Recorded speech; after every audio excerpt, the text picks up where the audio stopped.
Muy buenas tardes. La Escuela de Derecho de la Universidad de Concepción, sede Chillán, les da la más cordial de las bienvenidas a este segundo ciclo de seminarios en materia penal, actividad organizada en conjunto con la Asociación de Magistrados de Ñuble y la Ilustrísima Corte de Apelaciones de la ciudad, y que forma parte de las actividades enmarcadas en nuestro aniversario Derecho Chillán, donde llevamos ya 15 años preparando a profesionales en el área jurídica.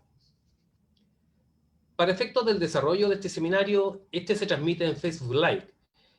Invitamos a todos quienes nos siguen en este momento a través de la red social a dejar sus preguntas, las que serán desarrolladas por nuestros expositores al término de todas las ponencias. El tema que nos convoca el día de hoy versa sobre los delitos contra la salud pública, la visión hispanoamericana. La pandemia que actualmente nos afecta ha significado un desafío en todas las áreas y el derecho no es la excepción, ya sea en materia procesal o en materia de fondo. Los países han debido dictar regulaciones para hacerse cargo del nuevo fenómeno que se está viviendo a nivel de la justicia. Particularmente el tema que nos convoca hoy día es la justicia penal y particularmente más bien los delitos, ¿cierto? Y los fenómenos que afectan al bien jurídico de salud pública y cuál es la reacción del derecho penal. Para tener una visión general de lo que ha ocurrido tanto a nivel nacional y particularmente a nivel hispanoamericano, es que hoy día contamos con la presencia de tres profesores, tres penalistas, cada uno experto en el área en que se desarrolla, y con el invitado extranjero especial, don Ricardo Ordóñez Gómez, que nos visita desde Colombia. Iniciaremos entonces las presentaciones en orden. Primero será el profesor Ricardo Ordóñez, con el tema de delitos contra la salud pública, expansionista del derecho penal y la administración del mismo. En segundo lugar, el profesor Gustavo Balmaceda Hoyos, con el nombre de la ponencia, infracción de reglas higiénicas o de salubridad en tiempo de catástrofe, epidemia o contagio, con peligro para la salud pública. Y por último, nuestro profesor de la Casa de Estudios de la Universidad de Concepción, don Nelson Villena Castillo, quien nos expondrá acerca de las decisiones jurisprudenciales sobre el delito contra la salud pública. Iniciamos entonces esta ponencia, no sin antes saludar a don Dayan López Rojas, profesor también invitado que por motivos de salud no pudo hoy día acompañarnos, y a doña Teresa Sangüesa, docente del Departamento de Derecho Penal de la Universidad de Concepción, quien organizó esta actividad y que también por motivos personales no nos pudo acompañar hoy, pero nos acompañará mañana. Entonces, invitamos al profesor Ricardo Ordóñez, lo vamos a presentar. Él es abogado de la Universidad del Rosario, de Bogotá, especialista en Derecho Penal y en Derecho Económico y de los mercados de la misma universidad. Máster en Sistema de Justicia Penal de la Universidad de Jaume I y de Lleida, España. Cuenta con 11 años de experiencia en litigio penal con enfoque corporativo. Es profesor de la Universidad del Rosario, la Escuela de Ingeniería Julio Garavito y la Universidad Manuela Beltrán. Los dejo entonces con el profesor Ricardo Ordóñez Gómez, delitos contra la salud pública, expansionista del derecho penal y la administración del mismo. Profesor. Muy buenas tardes a todos. Reciban un cordial y cálido saludo desde Bogotá. El día de hoy, lastimosamente, no los podemos acompañar presencialmente, con muchas ganas de conocer Chile, especialmente Chillán y su cercanía con los Andes. Pero bueno, lastimosamente, y como lo mencionaba el profesor Fritz, esta situación de pandemia mundial nos ha obligado a replantear muchas cosas. Antes de iniciar mi presentación, quiero agradecer a los profesores de la Universidad de Chillán, a la Universidad de Concepción, Escuela de Derecho de Chillán, por esta invitación y la oportunidad de compartir un poco nuestras experiencias y nuestras vivencias frente a los delitos contra la salud pública y cómo se han manejado desde una perspectiva iberoamericana. Y ya con esa pequeña introducción, pues creo yo podemos entrar en materia. No sé si es posible, voy a compartir, me regalan un segundo, comparto una pequeña presentación que les tengo a efectos de hacer como una guía pedagógica un poco de lo que pretendemos o de lo que quiero el día de hoy compartir con ustedes. Como lo decía el profesor Fritz, el enfoque mío va a ser hoy un poco más desde una perspectiva de análisis dogmático y de crítica a los delitos contra la salud pública. Esto se va a hacer desde recogiendo un poco las enseñanzas del profesor Jesús María Silva Sánchez, eh, dentro de varios de los textos que él ha planteado, particularmente sobre uno que ha sido supremamente exitoso, que es la expansión del derecho penal.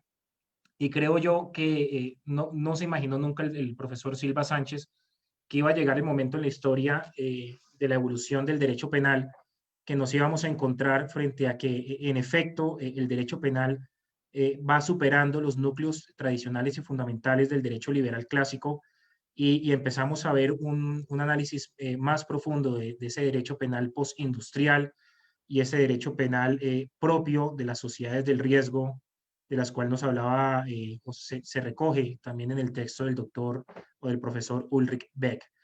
Esta exposición inicial o esta exposición va a tratar de ver cómo dentro de las dos esferas, tanto de la expansión del derecho penal como desde la administrativización o la entrada del derecho regulador en el derecho penal, se van a ir perdiendo ciertas facultades propias de un derecho minimalista, de un derecho penal autónomo, de un derecho penal apolítico y abstracto, a convertirse en un derecho penal que busca es combatir el miedo general de la sociedad en pos de tratar de garantizar cierta seguridad a través de política legislativa. Lo primero que tenemos que, o vamos a tratar de abrir dos mundos particulares que ha abierto el derecho penal y particularmente ahorita en esta situación de pandemia y del COVID-19 en punto a lo que sería los delitos contra la salud pública.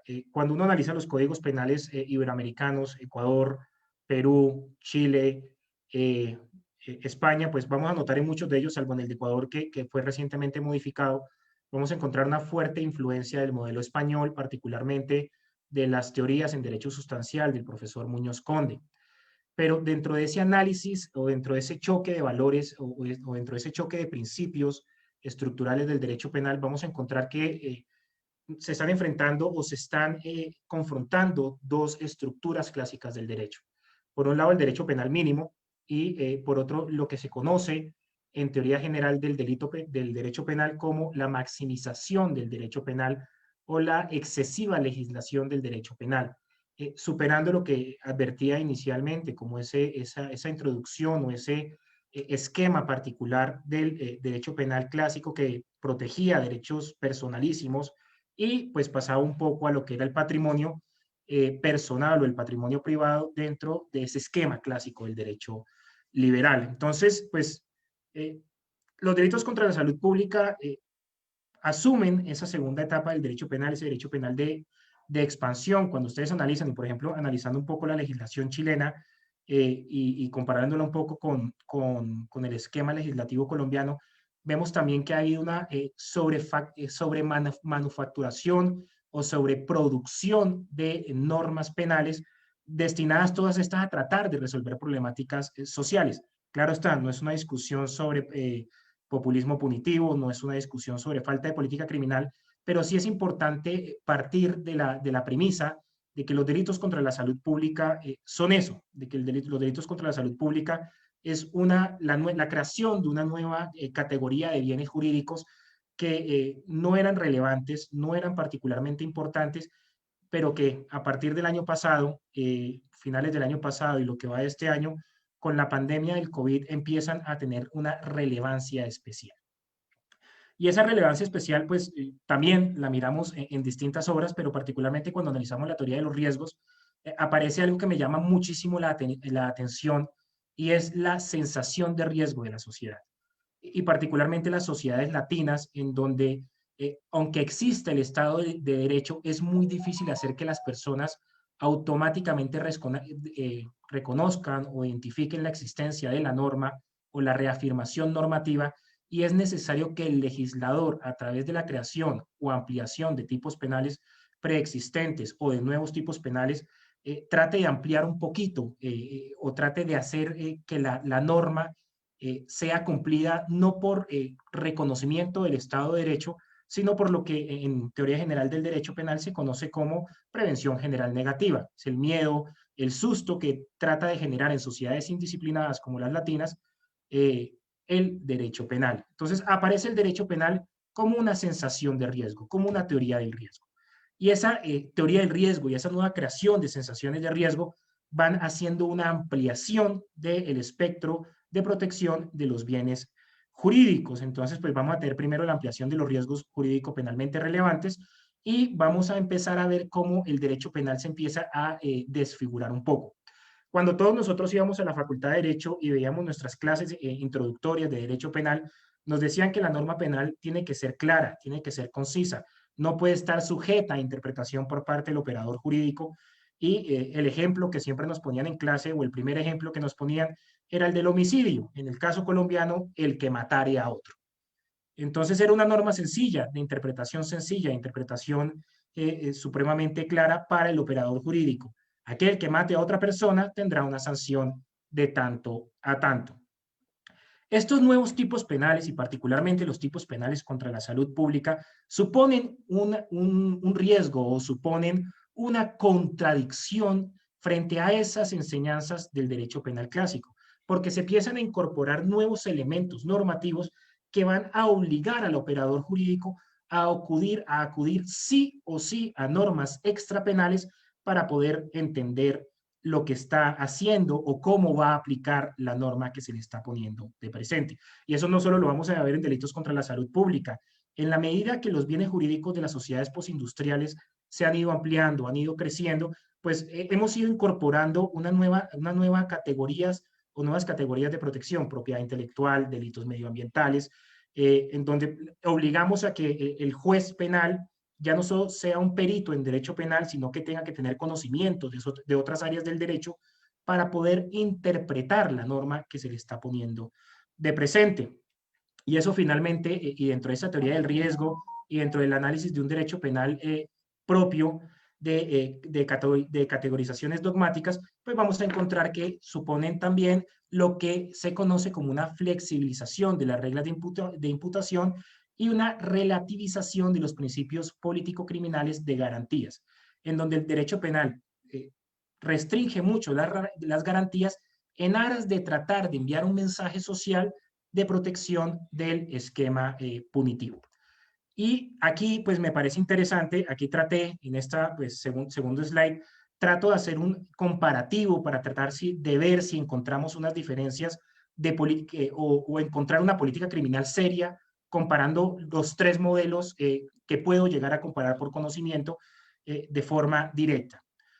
Lo primero es, y voy a arrancar un poco con Colombia. En Colombia pues tenemos el título 13 de nuestro Código Penal, a partir del cual se establecen los delitos contra la salud pública, y es a partir del título 13 que empezamos a hacer un desarrollo sustancial o dogmático de las normas que en materia de salud pública pueden restringirse o pueden ampliarse.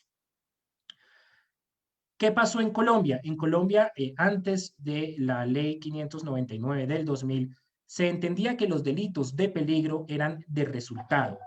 Se tenía que ejercer, o los delitos contra la salud pública eran de resultado. Tenía que existir un resultado fehaciente, una apuesta fehaciente de vulneración de bienes jurídicos a efectos de que existiera la normativa penal. Con la ley 599 del 2000 y con la fuerte influencia del esquema español y del esquema sustancial español dentro de nuestras escuelas de pensamiento jurídico penales, empezamos ya a hablar de delitos de peligro, delitos de lesión, delitos abstractos, y incorporamos una nueva categoría dogmática que va a ser la forma mediante la cual se empiezan a desarrollar los delitos de peligro o los delitos contra la salud pública, y particularmente la que se conoce como los tipos penales en blanco, en donde le estamos indicando al operador jurídico que sí o sí, a efectos de poder sancionar o de poder encontrar que hay un cumplimiento del postulado normativo, se debe acudir a una norma administrativa que permita ampliar el espectro de interpretación, lo que a todas luces fue ampliamente criticado por la doctrina en su momento al considerar que se superaban los núcleos o la realidad procesal de cara a lo que se debe entender como derecho penal clásico. Pues el derecho penal clásico pues responde a postulados, o el derecho penal también responde a postulados de otras ramas del derecho, evoluciona y es dinámico. No necesariamente la maximización del derecho penal pues va a suponer que el derecho penal se está perdiendo. Y encontramos entonces que en Colombia, a través de una sentencia hito de la Corte Suprema de Justicia se crean estas categorías dogmáticas frente a los delitos contra la salud pública. Entonces, lo primero que ya hablamos es que ya no estamos hablando de protecciones de bienes jurídicos individuales, sino que empezamos a hablar de la protección de bienes jurídicos de carácter colectivo. Situación que se ve también, por ejemplo, en delitos medioambientales, en donde la protección del bien jurídico clásico ya no es de un individuo, persona, patrimonio, sino que ya hablamos del colectivo social. No es necesario que se verifique el riesgo o el daño creado o el daño existente. La simple puesta en marcha de actos que pueden efectivamente, pueden poner en peligro bienes jurídicos de mayor entidad, la vida o la integridad personal, es suficiente para que el derecho penal adelante las barreras de protección, y sancione conductas que no han puesto en peligro todavía el bien jurídico, pero que lo pueden poner en peligro. Entonces, miremos esa gran contradicción. El derecho penal siempre nos había dicho, tiene que haber vulneración del bien jurídico o actos, en el caso de los delitos tentados, lo suficientemente adelantados en el iter criminis para que se pueda para que se pueda reconocer la existencia del daño o del bien jurídico. Entonces, nos hablan o nos crean otra categoría dogmática dentro del derecho sustancial, que es los delitos de peligro abstracto. Y estos delitos de peligro abstracto empiezan a fundamentar lo que yo les decía al principio de la exposición. Ya nos encontramos realmente frente a previsiones propias del derecho administrativo regulador y no del derecho penal. Son las normas administrativas las que empiezan a regular el derecho penal y son las autoridades administrativas las que empiezan a indicarnos cómo debemos interpretar o entender cuándo va a existir una vulneración a esos bienes jurídicos. Y pues la pregunta que pues yo me levantaba y decía, bueno, ¿será que esta situación se presenta igualmente en otros países del continente o en la misma España? Y me encontré con una reforma al Código Penal chileno que me da la razón. Y esta modificación en la ley 21240 de este año, que crea unos nuevos tipos penales, crea unos agravantes y que me da la razón a mí frente a la administrativización del derecho penal y cómo abandonamos, vuelve y juega, no estoy diciendo que sea malo o bueno abandonar el derecho penal minimalista e irnos para un derecho penal de carácter máximo o expansivo, pero encuentro yo, por ejemplo, la modificación del artículo 318 del Código Penal chileno, en donde literalmente se indica lo siguiente: el que pone o al que pone en peligro la salud pública. No es necesaria la concreción del resultado, sino el simple adelantamiento de actos que puedan afectar un bien jurídico individual, colectivo, perdón, la salud pública. Y entonces digo yo, bueno, ya encontré que hay expansión, hay colectivización de los derechos penales y estamos encontrando que estamos abandonando el esquema individual y nos estamos yendo para el esquema colectivo. Y lo segundo, o lo más interesante que encuentro yo en esa norma o en esa modificación de la ley 21240, que me permite entender que el derecho penal cede, o la política criminal clásica cede a la autonomía administrativa, es una pequeña frase que encuentro entre uno de los agravantes del artículo 318. Y es: se incorpora en el artículo 318 como circunstancia agravante la comisión de delitos mediante la convocatoria de espectáculos, celebraciones o festividades prohibidas por la autoridad sanitaria en tiempo de catástrofe, pandemia o contagio. Entonces, para que haya aplicación del artículo 318, necesariamente va a pasar lo mismo que pasa en Colombia. Uno, tengo que verificar qué ha dicho la autoridad administrativa, en este caso en materia fitosanitaria, y ver si esa prohibición o esa regulación de prohibición en materia sanitaria aplica frente a la infracción o el cumplimiento de los postulados normativos del artículo 318 y el agravante que se incorpora particularmente. Entonces digo, bueno, pasa en Colombia, pasa en Chile. Miremos España a ver si es posible que esa colectivización o esa expansión del derecho penal tenga su origen allá. Y encontramos que incluso, y un poco parecido al sistema colombiano, vamos a encontrar que incluso desde la perspectiva española, esa colectivización de los bienes jurídicos pasa directamente desde una perspectiva del derecho privado, el derecho penal individual, a un derecho penal incluso de constitucionalización del derecho penal. Ya avanzamos, en España escalamos un poco más.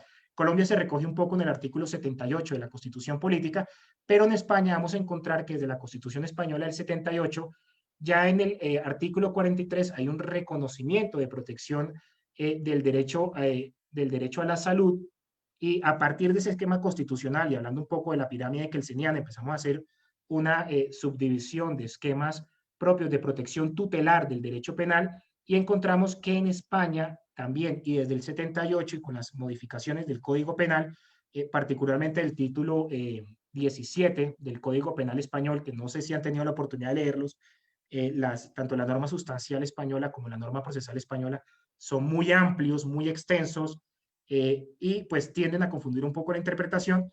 A la conclusión que yo llego es que España, que fue quien nos deriva esta colectivización del derecho penal, también nos va a hablar precisamente de la seguridad colectiva.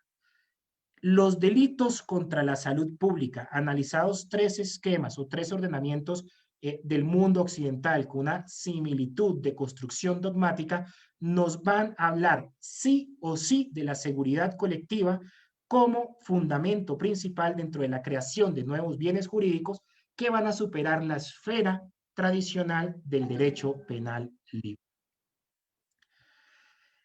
En el caso colombiano, vamos a tener, aparte de lo que ya veníamos o veníamos manejando desde el 2006, vamos a empezar a ver una modificación o unos cambios de interpretación normativa. ¿Y qué me llama poderosamente a mí la atención? Que aquí ya vemos un poco de activismo judicial a efectos de reducir la maximización del derecho penal. Y los pongo un poco en contexto. Durante la pandemia en Colombia, que ha sido una de las más extensas del continente, iniciamos a mediados de marzo, vamos en septiembre y no hemos liberado o no se ha liberado totalmente las restricciones en pandemia. Existían o existen dos normas penales. La primera de ellas es propagación de epidemia y la segunda es violación de medidas sanitarias. Normas, como se las venía explicando un poco, son normas que tienden a, o que recogen todos estos postulados de protección colectiva de los bienes sociales. La alcaldesa de Bogotá y su pareja sentimental, o había una norma administrativa que había dicho que durante la pandemia solo un miembro por familia podía salir a realizar compras básicas o compras para alimentar a su o a la familia o el grupo familiar. Un ciudadano muy atento vio cómo la alcaldesa y su pareja entraban a una reconocida gran superficie comercial y a realizar compras. Hubo un gran escándalo mediático y una persona que es el veedor ciudadano plantea o presenta una denuncia penal en contra de la pareja de la alcaldesa, quien es una representante a la Cámara o una diputada, sería la figura en Chile. Entonces, quien conocía o quien tenía competencia de conocer esa denuncia era la Sala de Instrucción de la Corte Suprema de Justicia. Y lo que llama la atención de la decisión que toma la Corte Suprema de Justicia al desestimar la denuncia que se presenta es que invierte un poco ese tema del delito abstracto, de peligro concreto, y en una excelente sentencia de quien yo considero es uno de los mejores magistrados que tenemos en este país en la sala de instrucción, que es el doctor Marco Antonio Rueda Soto, se plantea un postulado normativo distinto, un postulado normativo en donde ya empezamos a luchar un poco contra la maximización del derecho penal. ¿Y qué nos dice el magistrado ponente en esta decisión, el doctor Rueda Soto? Nos dice que en el ordenamiento jurídico efectivamente existen mecanismos distintos para sancionar conductas que violen el derecho administrativo, sea este el derecho policivo, sea el derecho regulador en materia medioambiental, o en este caso en materia sancionatoria, vía multas o sanciones de orden policivo, y que en ese sentido no es necesario escalar a las sanciones de tipo penal para restringir infracciones que pueden ser afectaciones al colectivo social. Entonces, indica que hay ciertas conductas que no pueden ser sancionadas objetivamente o per se vía el derecho penal, sino que se tiene que analizar la relevancia de impacto, la relevancia del impacto dentro de las conductas punitivas. Entonces, él nos va a hablar primero pues, de un tema que todos sabemos, también propio de nuestra herencia española en materia de derecho penal. Esto es la configuración de la tipicidad, antijuricidad y culpabilidad de las conductas, y nos dice la sentencia de la Corte Suprema de Justicia que la antijuricidad material, desde donde se llega a la conclusión de la conducta efectuada, no es penalmente relevante. ¿Por qué? Porque la persona no quería en efecto propagar una epidemia porque no estaba contagiada, voluntariamente no quería contagiar al resto de personas, y en ese sentido, pues no hay una conducta contraria a derecho propia de la antijuricidad o que sea lesiva frente a la autoridad. Y frente al otro tipo penal, que era el de violación de medidas sanitarias, nos dice la Corte, sí, hay una violación de la medida sanitaria, pero ya hay una sanción del derecho administrativo. No es necesario que se pase o que se evolucione al derecho penal para que exista una represión y una conducta contraria a derecho. Entonces, es supremamente importante. Y esto parte de un concepto que recoge el doctor Rueda Soto en esa sentencia, y es el de la fragmentariedad del derecho penal. ¿Y por qué es importante recordar una y otra vez en todas estas conferencias el concepto de fragmentariedad del derecho penal? Porque tanto operadores jurídicos como litigantes, como estudiantes, orientados un poco por esa sensación de protección que da el derecho penal, nos hemos ido olvidando que en materia sancionatoria el derecho penal es de última ratio. Es un derecho penal al que se debe acudir cuando todas las otras esferas de protección ordinarias dentro de los derechos colectivos ha sido superada. Lastimosamente, las legislaciones de los 3 países estudiados, alejados un poco de los conceptos clásicos de política criminal, de criminología, tienden a generar un esquema sancionatorio del derecho penal. Y es aquí cuando, les pongo aquí una imagen de un juego propio de los años 90, no sé quién se acuerda de ese juego, que es Punch Out, o Noqueado en castellano, y es como a pesar de que desde la academia, sin importar la escuela, se ha propuesto o hemos orientado, nos hemos destinado o hemos destinado a tratar de evitar una maximización o administrativización del derecho penal, seguimos perdiendo la pelea. Seguimos perdiendo la pelea porque nuestros legisladores, quienes en última son quienes definen cuál es el interés popular o el interés público de protección en materia de derecho penal, han olvidado esos conceptos de fragmentariedad, relevancia del derecho penal, y lo han convertido en una herramienta en algunos casos de represión, y en otros casos como una herramienta para alcanzar acogida popular o protección popular. Basta con recordar los constantes discursos que hay en todos los países iberoamericanos frente a la pena de muerte o frente a la cadena perpetua. Entonces, ¿por qué hemos perdido la pelea? Pues primero porque el derecho penal no es estático, es dinámico y evoluciona. Ya hoy en día se ha aceptado que hay una protección mixta, tanto de derechos individuales como de derechos colectivos. Ya no somos una sociedad primitiva o preindustrial, en donde nos recogemos o nos vamos a los núcleos clásicos, sino también con base en esa propia influencia de España y del BGB alemán, pues vamos a encontrar que también hay un derecho penal postindustrial, en donde por presión, lo repito, por miedo social, se crean nuevas tipificaciones que fácilmente, y en vez de robar el sistema procesal, podrían ser reguladas por el derecho administrativo regulador o sancionador. También, ¿por qué seguimos perdiendo la pelea quienes consideramos que tiene que haber una minimización de los bienes jurídicos en protección? Porque el derecho penal se ha convertido utópicamente en una herramienta de gestión de problemas sociales y en una herramienta de política electoral, alejándose de los paradigmas ordinarios de la política criminal. Finalmente, y ya como para concluir un poco el tema, ¿cuáles son los riesgos que se están presentando frente a esta maximización del derecho penal y esta administrativización del derecho penal? El primero de ellos es que los esquemas penales modernos renuncian, y hemos renunciado al derecho penal liberal, hemos hecho una reducción de garantías constitucionales, hemos hecho una reducción de garantías liberales, hemos flexibilizado los esquemas de imputación, pasando de imputaciones que debían ser claras, concisas y no abstractas o generales sobre normas de fácil interpretación, y hemos pasado a un esquema de imputación en donde el operador jurídico necesariamente debe acudir a normas administrativas y, por ejemplo, en el caso de propiedad intelectual, incluso a normas de carácter supranacional para poder entender si hay infracción o no hay infracción o si hay un cumplimiento de los postulados normativos del derecho penal. Los bienes jurídicos se han vuelto difusos y se van a seguir volviendo difusos, lo que va a generar muchos más conflictos a la hora de poder interpretar el esquema punitivo. Una de las conclusiones a las que llego yo cuando hago este análisis, y ahorita les cuento un poco por qué me gusta tanto este tema. Yo duré 6 años trabajando con el sector farmacéutico, persiguiendo falsificaciones de medicamentos, que son delitos contra la salud pública, y he encontrado yo como conclusión también un poco a esto, y es que el derecho penal debía ser neutral, o es un derecho penal neutral.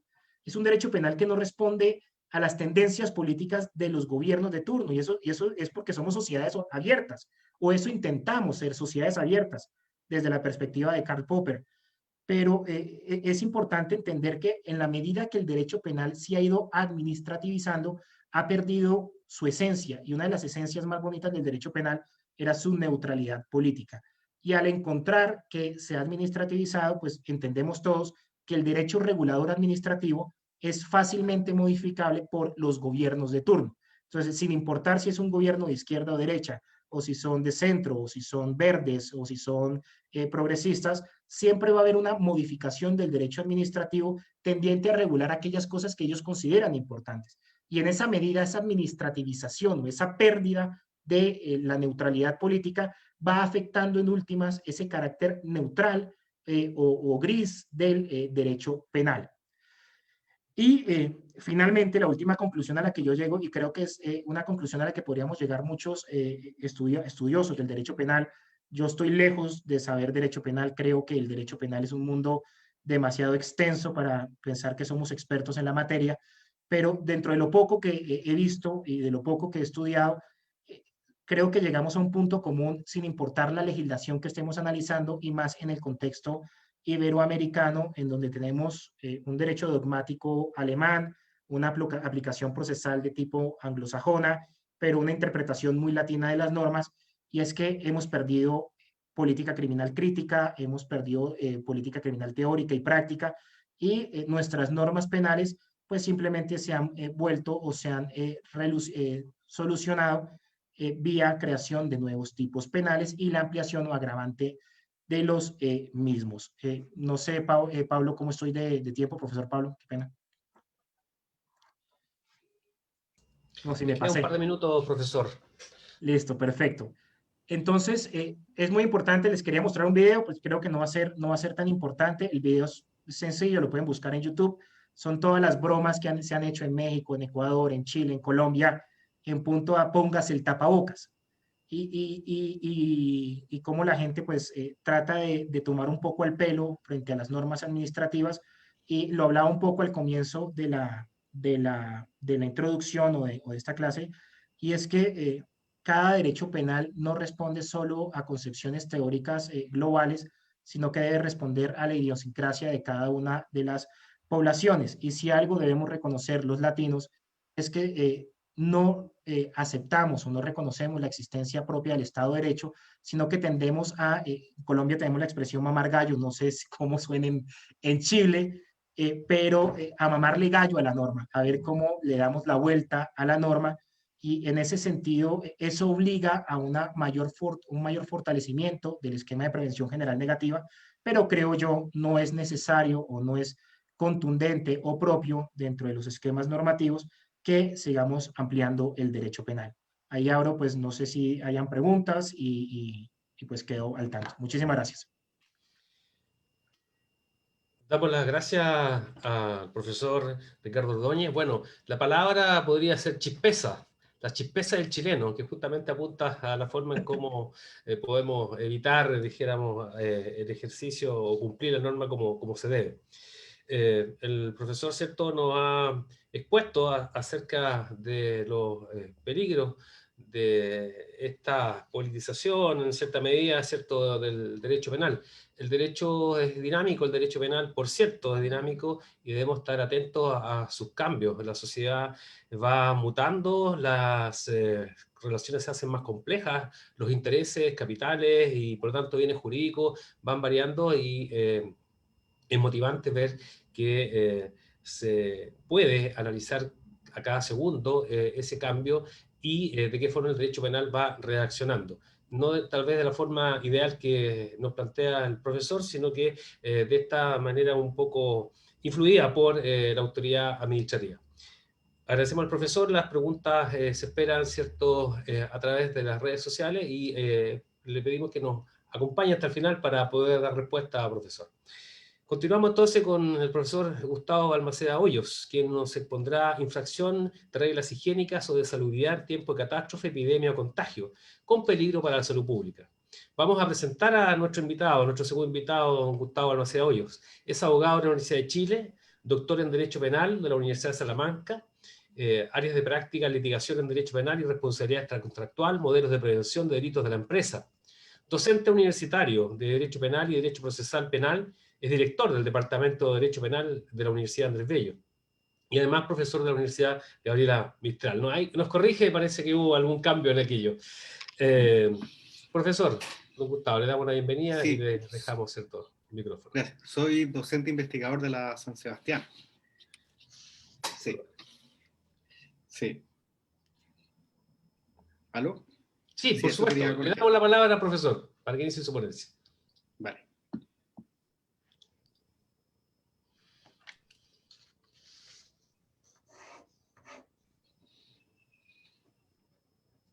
Estoy duplicando la pantalla en el iPad, como dicen los españoles.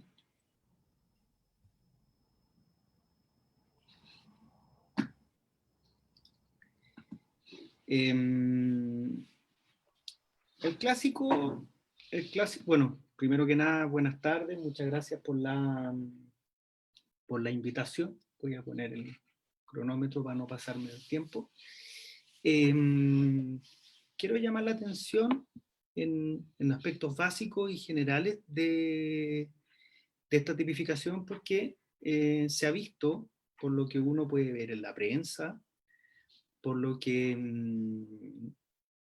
uno ve diariamente, existen graves confusiones en cuanto a la determinación del bien jurídico que se protege en estas figuras. Existe grave confusión en cuanto al concepto de peligro de estas figuras. Y existe también confusión en cuanto a cuál es la ley penal en blanco aplicable en la determinación del bien jurídico protegido. ¿Se me escucha y se me ve bien? Es que los veo congelados, por eso pregunto. ¿Se escucha bien, profesor? Vale. Bueno, el núcleo de injusto del artículo 318, el que pusiera en peligro la salud pública por infracción a reglas higiénicas o de salubridad debidamente publicadas por la autoridad en tiempo de catástrofe, epidemia o contagio. Esto fue modificado por la ya citada ley 21.240 de 20 de junio de este año, que sanciona la inobservancia del aislamiento u otra medida preventiva decretada por la autoridad sanitaria en caso de epidemia o pandemia. El núcleo del 318 bis, el que en tiempo de pandemia, epidemia o contagio genera sabiendas riesgo de propagación de agentes patológicos con infracción de una orden de la autoridad sanitaria. Vamos al grano. El Ministerio Público, perdón, lo coloquial, yo creo que al público nos tiene un poco para la chacota, porque tiene dos instrucciones. En la primera dice el artículo 318 un delito de peligro concreto, en la segunda dice el artículo 318 un delito de peligro abstracto. Póngase de acuerdo, señor. Yo creo que el error conceptual parte de la base en que se malentiende el concepto de peligro abstracto. Me voy explicando. Por definición, a priori, en principio, se podría decir que el peligro abstracto se refiere a necesariamente un bien colectivo y que solamente puede encontrarse tipificado en su consumación porque no puede ser punible la puesta en peligro, Vamos concretando. Hay que tener cuidado con esto porque esto va a depender de cómo estén redactados los tipos penales. Me explico. La salud pública de la ley 20.000 no es, en términos normativos obviamente, no en términos coloquiales, no es la misma salud pública del artículo 318. La salud pública de la ley 20.000 es una salud pública entendida como un todo. En cambio, la salud pública protegida en el artículo 318 es un conjunto de saludes individuales. ¿Pero qué me está diciendo este señor? No entiendo. Mira, si el tema es que hay que ser respetuosos del principio de legalidad. Y en el artículo 318, vamos a volver en el 318, ¿cómo llegas a esta interpretación? La salud pública aquí protegida no es la salud de todos, es la salud de un conjunto determinado, determinable, de personas individuales. ¿Cómo llegas a esta conclusión? Antes de la reforma, antes del 20 de junio, yo pensaba que en el 318 se protegía la salud como un todo. Pero acá estamos llenos de criterios bagatelizantes. Estamos llenos de criterios individualizantes. ¿Y cuáles son estos criterios? Mira, revisa la norma. Primero, el inciso primero. Cuando se llega a determinar la pena en abstracto, esta conjunción o no es baladí, porque el legislador, primer criterio bagatelizante, hace la diferenciación entre una pena privativa de libertad y una pena pecuniaria. ¿Cómo no va a ser un criterio teleológico para identificar el bien jurídico protegido partir de la base de bienes jurídicos, o sea, que este bien colectivo se defina por una afectación de bienes individuales? Entienda muy bien lo que estoy diciendo. No estoy diciendo que los bienes colectivos se definen como un conjunto de bienes individuales. No, señor, no estoy diciendo eso. Lo que estoy diciendo es que los bienes colectivos se tienen que ir definiendo caso a caso según cómo estén redactados los tipos penales. Entonces, en este caso tenemos un primer criterio bagatelizante que es, este ya existía, pero ya existía antes de la reforma.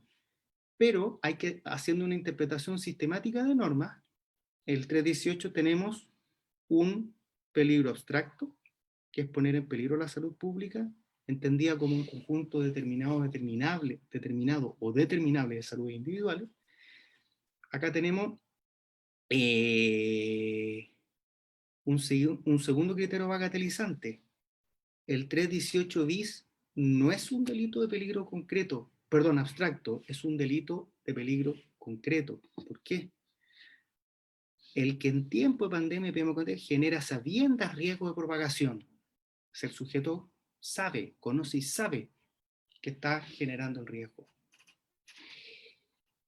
Otro criterio bagatelizante, vámonos antes de ver esa diapositiva. Mira el 318 ter. O sea, partimos en el 318, la conjunción o, que nos da la posibilidad de definir una pena privativa de libertad o a. Y en el inciso final, tienes, perdón, el segundo criterio bagatelizante, según la multa que se aplique, puedes aplicar un procedimiento monitorio. Por Dios, ¿cómo no hacer eso un criterio bagatelizante? Primer criterio bagatelizante, la conjunción no para la pena privativa de libertad o pecuniaria. Segundo criterio bagatelizante, el artículo 318 bis es de peligro concreto. Tercer criterio bagatelizante, y aquí ya creo que el legislador nos cierra la puerta en la cara para definir teológicamente, haciendo una interpretación sistemática de estas normas, que el bien jurídico se tiene que interpretar en este sentido, la pena del 318 ter, poner en peligro la salud de los trabajadores, el que a sabiendas y teniendo autoridad para disponer el trabajo en subordinado le ordena concurrir al lugar de desempeño sus labores, bla, bla, bla, bla, bla. Mire, la pena se determina por cada trabajador al que se le hubiere ordenado concurrir. Por cada trabajador. Si el criterio en la determinación, en la identificación del bien jurídico no fuera individualizante del bien colectivo, ¿por qué se determina la pena entonces por cada trabajador? No olvidemos que es la misma ley la que modifica el 318 y crea el 318 bis y ter. Dicho lo dicho, como introducción, ¿qué diferencias preliminares hay entre el 318 y el 318 bis? Mientras que el 318 es un delito de peligro abstracto, supone la infracción de reglas publicadas por la autoridad de alcance general, por tanto, precisamente en el sentido de que sean publicadas en el diario oficial. El 318 bis es de peligro concreto porque supone la infracción de órdenes de autoridad. Aquí viene un primer problema. Estamos frente a una ley penal en blanco. Ley penal en blanco entendida como el complemento del supuesto de hecho en una norma de rango inferior. Es un error decir, en varios textos aparece, pero digo que es un error porque lleva a confusión decir que es una ley penal en blanco el supuesto de hecho de ley a ley, porque eso es técnica legislativa. Se me va a caer el carnet 70 metros, pero acuérdense de las guías de teléfono. Los códigos penales serían guías de teléfono si no se ocupa esa técnica legislativa. Entonces, del supuesto de hecho es un complemento de una norma de rango superior a una norma de rango inferior. Y eso es completamente constitucional, siempre y cuando el núcleo de lo prohibido esté claro. Y la pena no puede complementarse con una norma de rango inferior. Y el complemento de la pena que se hace de ley a ley es técnica legislativa y eso no infringe el principio de legalidad. ¿Por qué estoy llegando a esto? Porque en la práctica, ¿qué está pasando?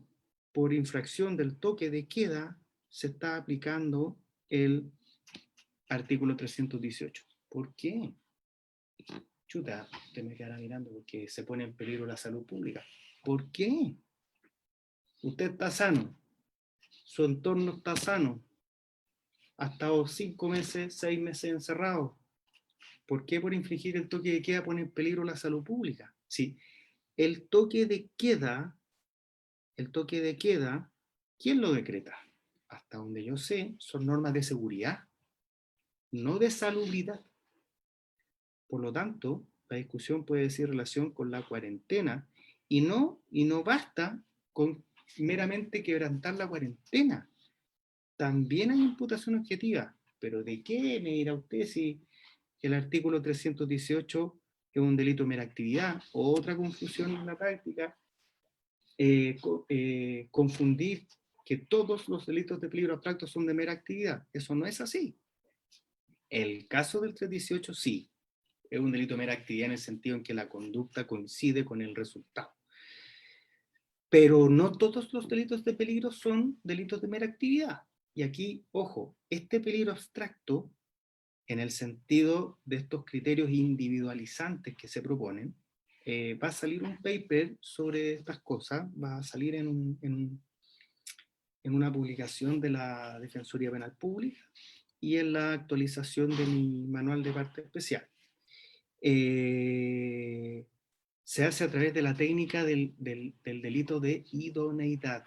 También hay imputación objetiva. La imputación objetiva es de la conducta y del resultado. Allá ponernos de acuerdo en qué es lo que se imputa objetivamente, bueno, la doctrina lleva discutiéndolo mucho tiempo y no estamos de acuerdo en cuáles son estos filtros normativos, pero lo que nadie está en desacuerdo es en que el primer filtro, dentro de lo que es la imputación objetiva propiamente tal, se refiere a la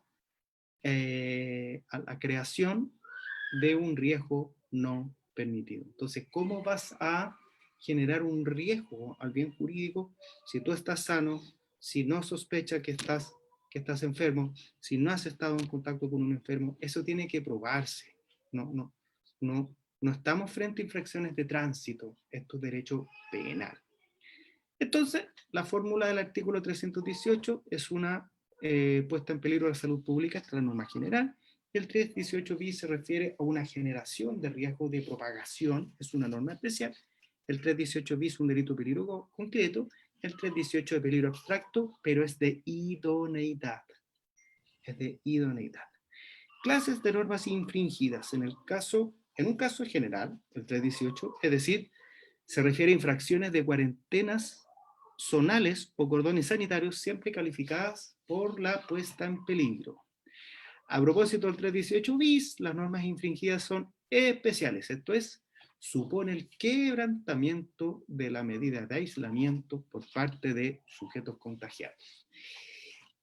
Y el 318 bis requiere de un dolo específico consistente en el conocimiento por parte de la persona de que se encuentra contagiada, con lo cual pone en riesgo la diseminación de agentes patológicos. ¿Qué pasa con el toque de queda? Volvamos a este punto. La mera infracción al toque de queda no puede dar lugar a la aplicación del artículo 318. ¿Por qué? Porque es una orden que emana de la autoridad militar, no sanitaria, es una norma de seguridad. ¿Qué consecuencia? ¿Por qué? El bien jurídico colectivo que se protege es otro a propósito del toque de queda, la seguridad pública, no la salud pública. Entonces, recordemos que esto es derecho penal, no existiría ofensividad, no habría antijuridicidad material, y tampoco basta con la mera infracción de la cuarentena, en el sentido de que qué significa la afectación a la salud pública. Y aquí vienen estos criterios bagatelizantes a lo que hicimos referencia al principio de la exposición. Bueno, pasemos muy rapidito el 318 ter. El que a sabiendas y teniendo autoridad para disponer el trabajo de un subordinado, le ordene concurrir al lugar de desempeño de sus labores cuando éste sea distinto de su domicilio o residencia y el trabajador se encuentre en cuarentena o aislamiento sanitario obligatorio decretado por la autoridad sanitaria. Recordemos los casos, desconozco el destino de esos casos, pero una falsa fábrica de cortinas, perdón, una falsa farmacia que resultó ser una fábrica de cortinas, y entiendo que el otro caso era de una fábrica de helados, donde habría un falso jardín infantil, o es lo que he visto yo en la prensa, desconozco las carpetas de investigación. ¿Qué podemos decir sobre el 318 ter? Es punible la persona natural y la persona jurídica. Se abre como uno de los delitos base de aplicación de la ley 20.393. Su presupuesto de aplicación es la existencia de una orden particular, al igual que en el 318 bis, es decir, el 318 ter también es un delito de peligro concreto. Interesa preliminarmente, por lo tanto, exclusivamente la orden de los trabajadores contagiados. La punibilidad de la tentativa inidónea dependerá de las reglas generales, es decir, si hay ofensividad y antijuridicidad material. Respecto a la tentativa inidónea, hay que recordar que son criterios de puesta en peligro en relación con, en principio, con bienes individuales. O sea, no siempre la tentativa inidónea no es punible. La tentativa inidónea puede ser simplemente inidónea o absolutamente inidónea. ¿Cuál es la gran diferencia? Un caso que me gusta citar de un suceso en un juzgado de garantía en San Bernardo, en la región metropolitana, donde un imputado le quita un arma a un gendarme y se escapa. Hubo un caso muy similar en España. ¿Cuál fue la diferencia? En el caso chileno, entiendo que el imputado dispara y se escapa. En el caso español, el imputado le dispara al juez, pero por protocolo de Gendarmería Española, en salas de audiencia las armas no pueden estar cargadas. Pregunta, ¿es una tentativa, tratando de ser garantista, es una tentativa absolutamente inidónea el hecho de que el sujeto dispare? El sujeto no sabía que el arma estaba descargada por protocolo de gendarmería de España. ¿Es punible esa tentativa? ¿Por qué parto de esa base? Por esto que les estoy diciendo de tener en consideración la ofensividad y la antijuridicidad material. Hay una puesta en peligro, al menos abstracto, en utilizar un arma verdadera, aunque esté descargada. Y aquí es otra confusión en la práctica, en el sentido de que me pasa mucho en el pregrado, pero profesor, la persona tenía el dolo de matar. Es que no confundamos de que en el iter criminis el dolo siempre es de consumación. Por lo tanto, a ese respecto irrelevante el aspecto subjetivo, que partimos del objetivo, el arma estaba descargada, ya estaba descargada, pero un arma real, no era una pistola de chocolate, no era una pistola de agua, el arma es idónea para poner en peligro la vida. Por lo tanto, atendiendo a este parámetro, es relevante tener en consideración, ¿qué cosa? El peligro abstracto al bien individual. Solo estas son propuestas de interpretación. Entonces, ¿dónde habría una tentativa absolutamente inidónea? Cuando hay una inidoneidad absoluta, total, en cuanto al medio, los sujetos y los objetos. Y ahí hablamos de un delito irreal. ¿Ya? Para tenerlo de base en la interpretación. ¿Qué diferencia en esto propone el profesor Fernando Londoño? Aquí se sanciona la inducción cortada a una proposición, pues ya la mera orden satisface el tipo sin necesidad de que el trabajador llegue a violar el aislamiento y por tanto a cometer la conducta más grave del artículo 318 bis. La figura del artículo 318 te resulta especialmente severa. Una interpretación sistemática obliga en todo caso a no ver configurado el tipo allí donde la orden se adopte sin infringir sustantivamente el aislamiento, como sería el caso si el empleador dispone el traslado y funcionamiento del trabajador bajo condiciones de perfecto aislamiento, si tal cosa fuere posible, entiéndase bien. Y consideraciones de tipo subjetivo podrían también abonar a esta solución.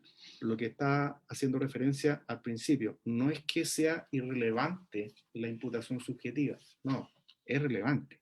Sí, lo que me parece es que la interpretación de las categorías dogmáticas deben partir de aspectos objetivos y no de los aspectos subjetivos, porque si se parte de los aspectos subjetivos, el adelantamiento de las barreras de la punibilidad es insostenible. En fácil, nunca habría tentativa, todo sería frustración. Bueno, me faltan hartas diapositivas y ya me estoy pasando del tiempo. Me quiero detener un poquito en la norma penal en blanco. El núcleo de lo punible se define en el artículo 318 en reglas higiénicas o de salubridad, no en normas de seguridad. Según algunos, es un delito peligro concreto. Ahí es donde yo creo que hay una confusión en el sentido de confundir el peligro concreto con el delito de idoneidad dentro de los delitos de peligro abstracto. Repito, según algunos, es un delito de peligro concreto donde se exigiría la prueba de la efectiva existencia del peligro que la ley quiere evitar. Entonces, no desnaturalicemos las instituciones. Es un delito de peligro abstracto, pero eso no significa que no haya que examinar la imputación objetiva. Eso no significa que no haya que examinar el principio de ofensividad. Eso no significa que no haya que determinar la antijuricia material. Entonces, ¿qué dicen los autores que creen que es un delito de peligro concreto? Ya sea porque basta con la mera infracción de las reglas pertinentes o porque implican la efectividad del peligro implícita o explícitamente incorporada a la descripción legal. Para otros, está la opinión del profesor Héctor Hernández antes de la reforma, es un delito de peligro abstracto que dice la salud pública no es la salud de nadie en particular, bastando la prueba de la peligrosidad en general de la conducta. Yo creo que el profesor tenía toda la razón antes de la reforma. Después de la reforma, creo que tienen razón los autores que dicen que la salud pública es, en el sentido del artículo 318, un conjunto de saludes individuales determinadas o determinables. Y con esto me quedo tranquilo de haber pasado lo que quería pasar.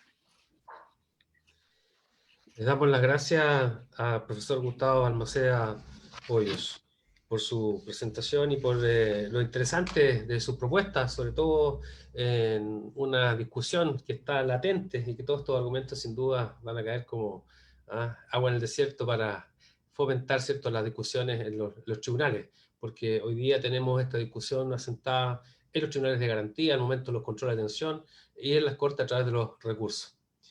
Bueno, y justamente para hablarnos de aquello es que nos va a acompañar, por último, el profesor Nelson Villena de Castillo, docente de la Universidad de Concepción, quien se va a referir al tema de decisiones jurisprudenciales sobre delitos contra la salud pública. Profesor, le cedemos el micrófono para que exprese su exposición, por favor. Gracias, Pablo. Buenas tardes. Agradecido por la invitación, aunque estamos jugando de local, de manera que hemos escuchado atentamente a nuestros distinguidos colegas. Me llamó la atención particularmente que Ricardo hablara de un fallo de la Corte Suprema colombiana, dictada por un juez de apellido Rueda.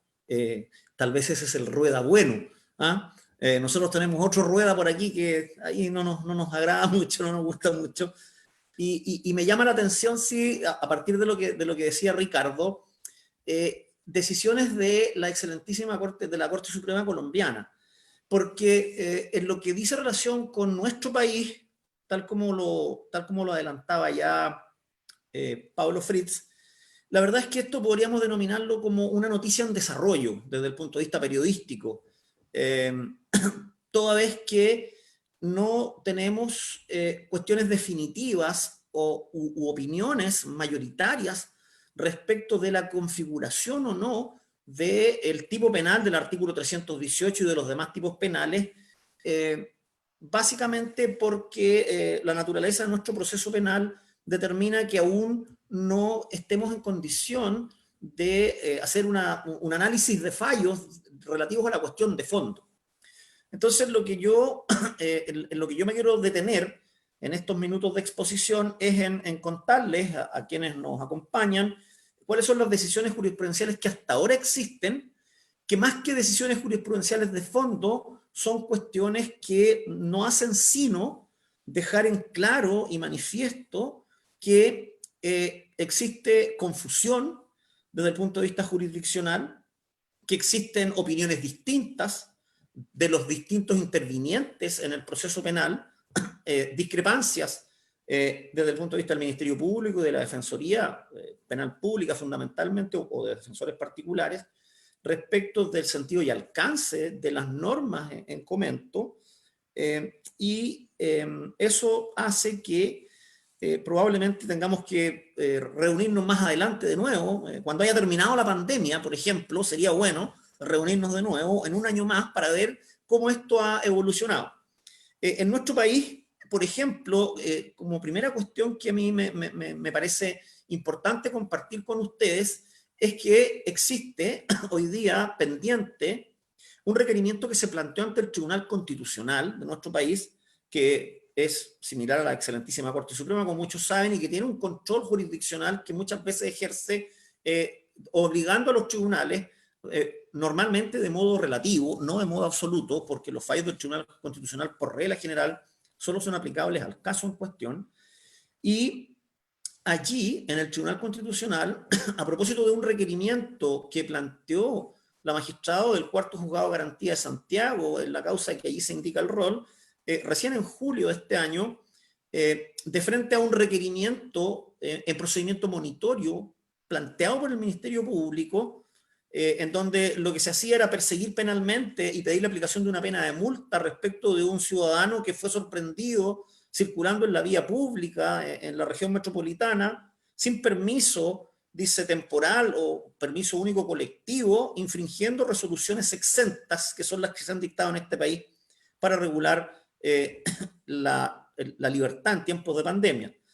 Ese es el hecho fundamentalmente constitutivo del requerimiento, que a juicio del Ministerio Público es un delito del artículo 318 del Código Penal que analizaba recién Gustavo en su exposición.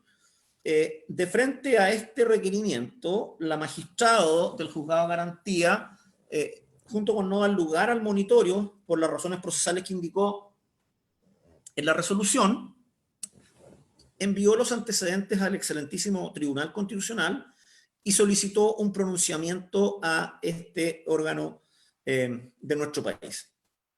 Esto también ha sido hecho recientemente, ayer o anteayer, por otro ciudadano de este país que fue fiscal regional, que hoy día es el secretario del Senado, al que, como seguramente usted ha leído en la prensa, o para que Ricardo sepa de qué se trata, fue sorprendido en un restaurante, cenando, compartiendo, almorzando con dos funcionarios del Ministerio Público, y ha sido un hecho bien, digamos, polémico desde el punto de vista periodístico y noticioso.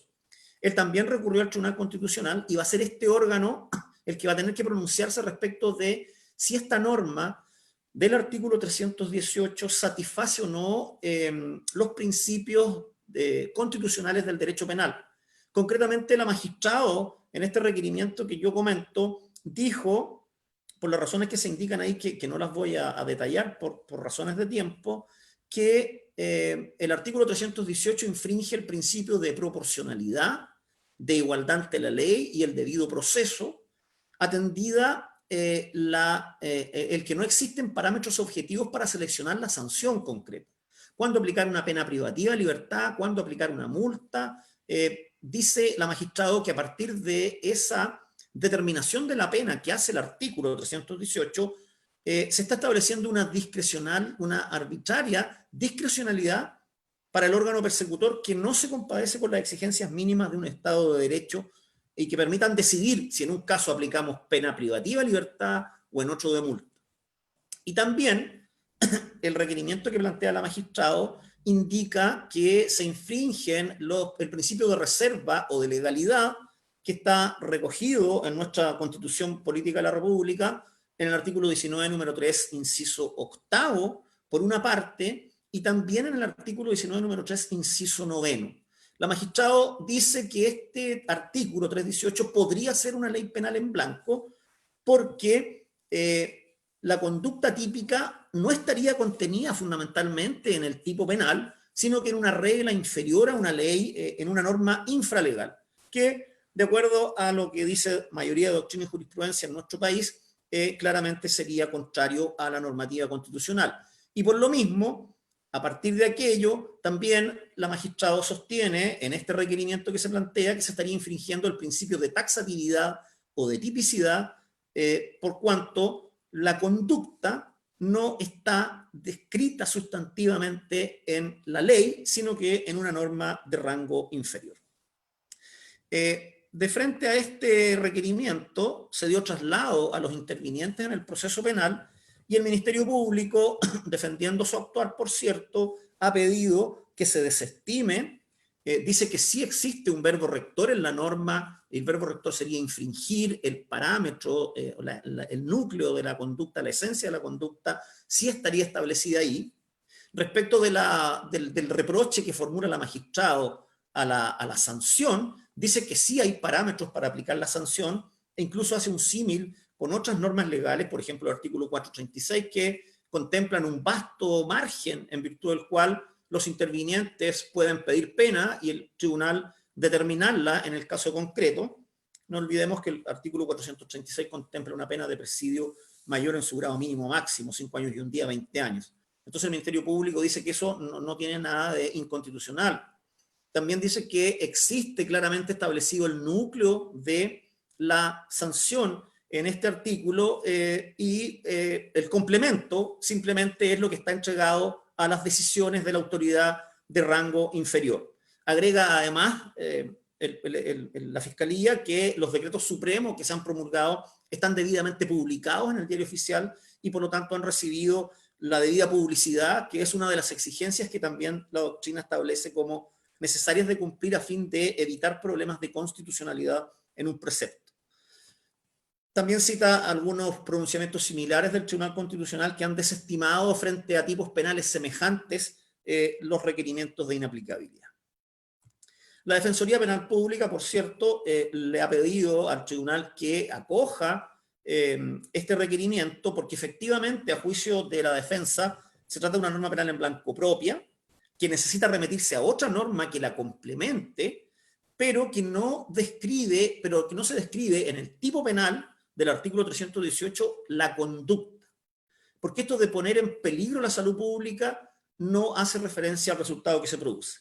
Cita alguna doctrina en apoyo de su tesis la Defensoría, también cita al profesor Fernando Londoño, que recientemente era invocado por Gustavo, y este autor dice que si todo lo que queda del tipo penal del artículo 318 es una infracción de reglas de autoridad, las más de las veces infralegales, entonces se abre de par en par un flanco en sede de legalidad y tipicidad en tanto ley penal en blanco propia que es. ¿Ya? Ese es el núcleo de la discusión que hoy día está planteada desde el punto de vista del órgano persecutor, desde el punto de vista de la defensa, discusión que puso en el tapete la magistrado del Cuarto Juzgado de Garantía de Santiago, y es una causa que se encuentra en acuerdo, es decir, con dictación de sentencia pendiente, y que probablemente va a marcar un derrotero muy importante a seguir, porque si se desestima el requerimiento de inaplicabilidad por inconstitucionalidad, significará que el tipo penal sí satisface las exigencias constitucionales necesarias al efecto, y por el contrario, si se acoge, probablemente abrirá la ventana para que las defensas recurran insistentemente a este tribunal, como lo han hecho en otras materias de nuestro quehacer legislativo y jurisdiccional, como por ejemplo en la ley Emilia, la ley de control de armas respecto de algunas normas allí establecidas. Eso entonces respecto del Tribunal Constitucional.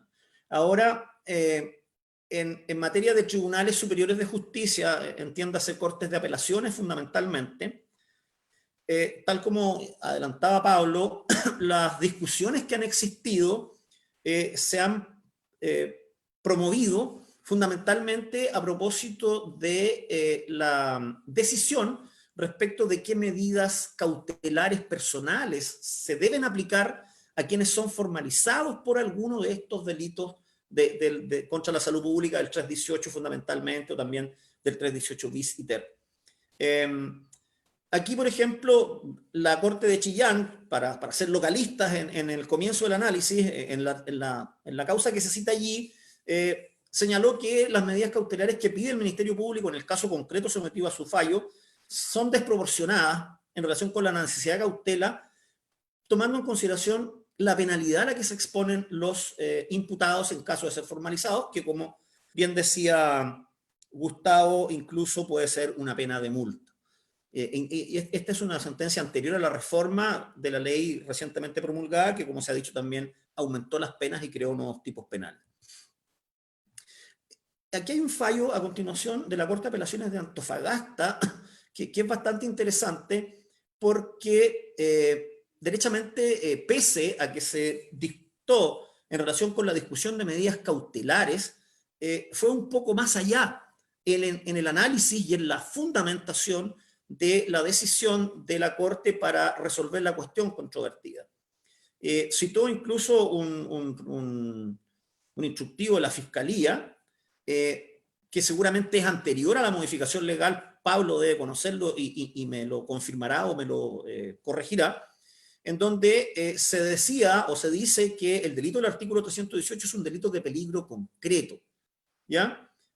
Ahí está planteada la discusión de frente a la reforma actualmente existente, en donde tal vez podremos discutir, algo dijo Gustavo del tema, de si efectivamente en el caso del 318 estamos frente a un delito de peligro concreto o de un delito de peligro abstracto. Pero en esta decisión de la Corte de Antofagasta, el sentenciador dice que el artículo 318 contempla un delito de peligro concreto, por las razones que allí se indican. Incluso cita algunas razones de corte histórico, aludiendo a la ley 17.155 que modificó esta figura antaño. De manera entonces que la constatación del peligro concreto es una cuestión de hecho que debe ser ponderada y fundamentada caso a caso por el juez penal. Después dice la sentencia que la pandemia es una grave enfermedad con un no bajo índice de letalidad, cuya propagación tiene lugar en el contacto persona a persona, estando además suficientemente documentado desde la perspectiva médica que el distanciamiento social es la más efectiva forma de evitar la propagación y así detener su avance. Y por eso es que la autoridad ha dictado toques de queda, cuarentenas y todo lo que nos ha afectado en el diario vivir en el último tiempo. Pero, y aquí viene lo más importante del fallo, es que bajo esa perspectiva, dice la sentencia, solo cabe concluir que se pone también en peligro la salud pública realizando acciones que vayan en contra del distanciamiento social. Por ejemplo, si se juntan varias personas sin adoptar medidas que aseguren el distanciamiento. Toda vez que, según la propagación de la enfermedad y la cantidad de contagiados asintomáticos, hace que exista un verdadero riesgo de propagación de la pandemia en este caso. La Corte de Antofagasta dice que la reforma legal de la ley 21.240 en nada modifica la figura del artículo 318, salvo en lo que se relaciona a la pena y en las situaciones de agravación del castigo que ha establecido. Y entonces dice que no es lógico sostener que por el solo hecho de crear una figura típica en el 318 bis, esto determine que el artículo 318 deja de ser un delito de peligro concreto para pasar a uno de peligro abstracto, si en ninguna modificación se ha efectuado a la norma en comento. Tenemos entonces ahí planteada una discrepancia respecto de lo que dice esta Corte de Antofagasta con lo que opina un destacado sector doctrinario en nuestro país. Y entonces, en el aterrizaje de la decisión del caso, la Corte dice que en el caso sometido a su fallo, lo imputado es solo haber sido sorprendido en la vía pública en toque queda y cuarentena, sin permiso para transitar. Y eso, a juicio del sentenciador, no es una situación que ponga en peligro la salud pública, que amerite aplicar la norma, y entonces desestimó la pretensión del Ministerio Público de aplicarle alguna cautelar al sujeto. En el caso de la Corte de Apelaciones de Concepción, también ha habido profusa jurisprudencia, siempre dentro del ámbito de la discusión de las cautelares, y la mayoritaria dice que si bien es cierto, estamos en tiempo de epidemia, de contagio, con un estado de emergencia sanitario vigente, con toque de queda decretado para fines de orden y seguridad, la conducta del sujeto de estar en la vía pública en horario de toque de queda no es por sí sola configuradora de la condición de riesgo para la salud pública que requiere el tipo penal atribuido, pudiendo configurar una falta penal diversa. Eso lo ha dicho mucho la Corte de Concepción, y específicamente en relación con la falta que establece el artículo 495, número 1. Desde luego que esa es una cuestión que tendrá que ser decidida al final del proceso penal, cuestión que, por lo menos en lo que yo pude analizar para preparar esta exposición, aún no ha ocurrido, salvo en algunos casos menores a los que me referiré enseguida. La falta aplicable es la del 495, número 1. Entonces, lo que ha hecho la Corte de Concepción y otros tribunales, ahí hay una cita de profusa jurisprudencia, como digo, es decir que la mera conducta de ser sorprendido en la calle en tiempo de cuarentena, de emergencia, vulnerando alguna norma, no es suficiente para entender satisfechas las exigencias del tipo penal del artículo 318, y que más bien son constitutivas de una falta, y específicamente de la falta contemplada en el artículo 495, número 1, que como todos recordarán, ¿no es cierto?, tiene solamente pena de multa de 1 a 4 unidades tributarias mensuales, y representa, desde el punto de vista de la clasificación de los delitos, una infracción claramente menor a la del 318, que desde el punto de vista de su gravedad es un simple delito. Se citan varios fallos ahí en pro de aquello. Y también en otros fallos, la Corte de Concepción ha ido un poco más allá en el análisis de la cuestión. No diré que adelantando opiniones definitivas, porque eso se tendrá que resolver en el juicio, pero existen varios pronunciamientos de la Corte de Concepción que dicen que la mera circunstancia de no respetar las órdenes de la autoridad con el fin indicado, sin que se verifique alguna situación concreta de riesgo para la salud pública, sea porque el imputado estaba en cuarentena o contagiado por el COVID-19, o porque no existían condiciones de aislamiento social, eso no es suficiente, dicen los fallos de la Corte, para constituir una acción penalmente relevante, con capacidad de afectar o poner en peligro o poner en riesgo el bien jurídico que se pretende proteger.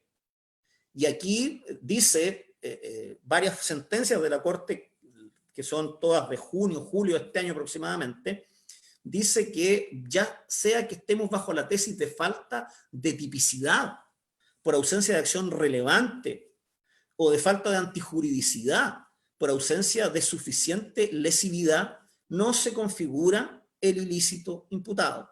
Es decir, aquí la Corte va más allá de la mera discusión respecto de las cautelares, creo yo, y tal vez pudiéramos concluir que ya está adelantando algún parecer. Insisto, esto hay que tomarlo con la debida reserva, ¿sí? Porque perfectamente puede ser una opinión diversa después, y lo que nos está diciendo en estas sentencias que estoy citando, que están ahí los roles, es que el mero hecho de contravenir la cuarentena por una persona que no está contagiada o que incurre en comportamientos como los sometidos al fallo de la Corte es una conducta atípica, porque la acción no es relevante o no tiene o no reúne el requisito de la antijuridicidad material necesario para configurar o para librar sentencia condenatoria en contra de alguna persona.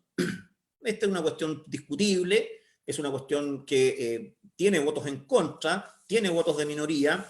Por ejemplo, en la Corte de Concepción ha habido sentenciadores, magistrados, ministros de la Corte quienes han dicho que sí concurren los presupuestos del artículo 318 del Código Penal en estos casos, considerando el estado de excepción constitucional de catástrofe por calamidad pública que impone el toque de queda. ¿Y esto por qué? Porque esto es para impedir que se propague el virus y las posibilidades de contagio, de manera que, a juicio de estos votos, claramente esto ya es suficiente para entender afectado el bien jurídico protegido que es la salud pública. En el caso de la Corte de Puerto Montt, el tema resulta ser interesante porque es tal vez el único fallo, insisto, a lo mejor alguien conoce otros más, de los Tribunales Superiores de Justicia, en donde ya se resolvió la cuestión de fondo. La Corte de Puerto Montt, pronunciándose respecto de una situación en la cual había sido alguien condenado en el juzgado de garantía pertinente por infracción al artículo 318, acogió el recurso de nulidad planteado por la defensa y determinó que existía un error al momento de sancionar penalmente al sujeto, y esto porque dice el fallo, ante la ausencia de elementos de prueba que permitan concluir que el imputado efectivamente hubiese sido portador de la enfermedad COVID-19, cuya prevención amerita la imposición de medidas preventivas dictadas por la autoridad, resulta que en este caso el peligro de propagación o de daño a la salud pública no acaeció.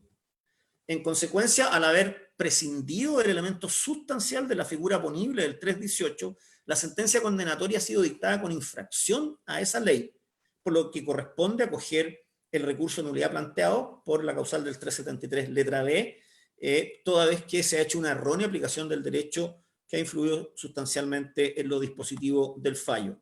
Esa es una sentencia que podemos citar, pero que, complementando la cuestión y en armonía con lo que se ha resuelto por otras cortes de apelaciones en resoluciones intermedias, dice la Corte de Puerto Montt que situaciones como las que hemos descrito, como de infracción del toque de queda, de la cuarentena, por ejemplo, si bien es cierto, no satisfacen las exigencias del tipo penal, del simple delito, del artículo 318 del Código Punitivo, sí encuadran o son suficientes para condenar al infractor por la falta del artículo 495, número 1, esto es, contravenir medidas impuestas por la autoridad para conservar el orden público o evitar que se altere. Decisión que ciertamente está en armonía con lo que planteaba recién Gustavo respecto de, ¿no es cierto?, cuál es el objetivo, cuál es el fin que persiguen estas normas. Y es un fin de orden público y no un fin de aseguramiento de la salud pública, según planteaba mi distinguido colega en su exposición anterior. En conclusión, es noticia en desarrollo, como diría un periodista, seguramente en algunos meses más, o en un año más, no lo sé, nadie sabe qué va a pasar con el tiempo, tendremos ya decisiones más definitivas y jurisprudencia más uniforme de frente a las distintas polémicas y controversias que ha generado la aplicación de este tipo penal. Hoy día leí una entrevista también al presidente de la excelentísima Corte Suprema, don Guillermo Silva, que los que lo conocemos sabemos que siempre ha hecho clases de derecho penal aquí en Concepción y en Santiago, y él decía que le llama la atención y le preocupa la disparidad de criterios de frente a la aplicación de este tipo penal del artículo 318, pero claro, lo justificaba también en parte diciendo que era un tipo penal que tiene escasa jurisprudencia y una serie de discusiones que son las que en algún modo y de manera acotada por el tiempo existente hemos tratado aquí de resumir quienes hemos sido invitados. Gracias, Pablo. Muchas gracias, Nelson. Bueno, con aquello terminamos entonces el ciclo de exposiciones. Tengo una pregunta, y esto porque se está dando distintas discusiones. Para el profesor Villena, justamente, sobre el punto, se está reclamando, y también hay decisiones contradictorias, en virtud del artículo 18, por parte de las defensas, que el cambio del horario, del punto de vista administrativo, genera entonces una legislación posterior más beneficiosa y que, por tanto, procede el establecimiento definitivo. Y respecto a aquello, tenemos también jurisprudencia contradictoria. Claro, así es. Leía también por ahí el otro día una sentencia que efectivamente dispuso el sobreseimiento definitivo porque el toque de queda ya no es a las 9, a las 21 horas, sino que a las 23, por ejemplo. Si me preguntan mi opinión, yo creo que ese es un fallo equivocado, porque creo yo que esas son leyes temporales. Y las leyes temporales, si todos recordamos nuestros estudios de introducción al derecho penal, rigen precisamente para el momento en que fueron, ¿no es cierto?, aplicadas. No es que se promulgue una nueva ley, sino que retoma su vigencia la ley anterior y por lo tanto creo yo que si el toque de queda está fijado en un determinado horario, respecto de los hechos que ocurran durante la vigencia de esa normativa, estamos enfrentados a una ley temporal. Sin perjuicio de la discusión de fondo, por cierto, Pablo, respecto de si los hechos son constitutivos del 318, del 495 número 1, si la norma es constitucional o no. Muchas gracias. Profesor Ordóñez, tenemos una pregunta para usted. Don Juan Andrés Caro le pregunta, si el legislador colombiano buscó tomar medidas para disuadir los efectos de la pandemia, como endurecer las sanciones, ¿qué otras medidas se tomaron al respecto? Y siguiendo este fin, ¿cuáles son las medidas cautelares que aplican en la praxis en Colombia? Bueno, pues lo primero es que las normas en Colombia no fueron creadas con efecto en la pandemia, ya venían creadas o estaban en nuestro Código Penal desde la creación de la Ley 599 del año 2000. Lo que sucedió es que particularmente pues, han tenido desarrollo jurisprudencial a partir de la pandemia en juzgados de menor instancia y pues la decisión de la Sala de Instrucción de la Corte Suprema de Justicia recientemente. Entonces, pues ha habido un desarrollo en punto a cómo se deben explicar o aplicar los tipos penales. Y particularmente porque ya en Colombia todos los delitos relacionados con el narcotráfico están dentro del capítulo de delitos contra la salud pública.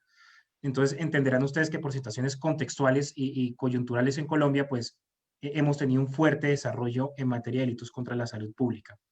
En Colombia las medidas cautelares han sido de orden policivo. Son sanciones, son multas.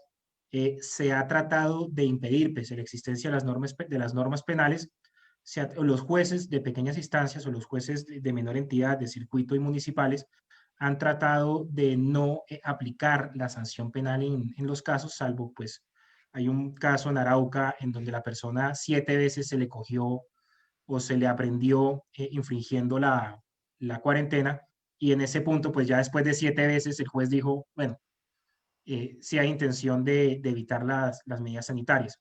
Entonces las medidas cautelares han sido netamente administrativas, han sido policivas, y estas han sido, pues la mayoría, pues vienen desde el Código de Policía, y ha habido un poco de regulación con base en los decretos que se han expedido dentro del estado de emergencia. Muchas gracias, No, profesor. Muchas gracias. Bueno, no tenemos más preguntas, pero sí afirmaciones que dan cuenta de que efectivamente estamos frente a una materia o una noticia en desarrollo, como bien indicó el profesor Villena. Tanto así que también desde el punto de vista de que va a significar un trabajo enorme hacerse cargo de estos tribunales que durante meses han estado sin la actividad normal, acumulando entonces en sus archivos y también los ministerios públicos y los litigantes en el área civil, laboral y de familia, ¿cierto? Todo tipo de demandas, requerimientos que se encuentran pendientes. Hoy día es a nivel mundial, existe preocupación. En Chile actualmente se tramita una ley que modifica el Código Procesal Civil, el Código Procesal Penal y algunas normas del Código Orgánico de Tribunales que busca justamente que este aterrizaje sea más llevadero y permitiendo, ¿cierto?, ampliando las salidas alternativas de un lado y también entiendo como en la materia que nos ocupa, en materia penal, favoreciendo también la posibilidad que frente al reconocimiento de responsabilidad por parte del imputado, en el artículo 395, se permita una rebaja especial de pena. Así que el COVID nos va a dar, aún estamos en plena actividad y por tanto se agradece, ¿cierto?, a cada uno de nuestros expositores, a nuestro invitado internacional, don Ricardo Ordóñez, a don Gustavo Balmaceda y a don Marcelo Villena. Esperamos vernos en una próxima oportunidad por esta misma vía que se transforma en el escenario propicio para que los centros de estudio, particularmente la Universidad de Concepción, a través de su sede de la Escuela de Derecho en Chillán, promueva la discusión jurídica y aprovechemos entonces esta condición que se nos da para fomentar aquello que tanto nos apasiona, que es el derecho. Así que agradecemos a la Asociación de Magistrados de la región de Ñuble, a la Corte de Apelaciones de Chillán, por su patrocinio y coordinación, y nos despedimos a todos hasta una próxima oportunidad.